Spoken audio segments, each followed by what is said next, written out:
বৃষ্টি পড়লে মানুষ গান লাগায় দেয়, হিন্দি সিরিয়াল লাগায় দেয়। নো, বৃষ্টি দেখলে আল্লাহর হাবিব ভয় পেয়ে যেতেন, একবার ঘরে ঢুকতেন আর একবার বেরোতেন।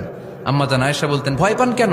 আল্লাহর হাবিব বললেন, জানি না এই মেঘ থেকে বজ্রপাত এসে মদিনাটারে জ্বালিয়ে দিবে নাকি মেঘ থেকে বৃষ্টি এসে মদিনাটারে উর্বর করে দিবে।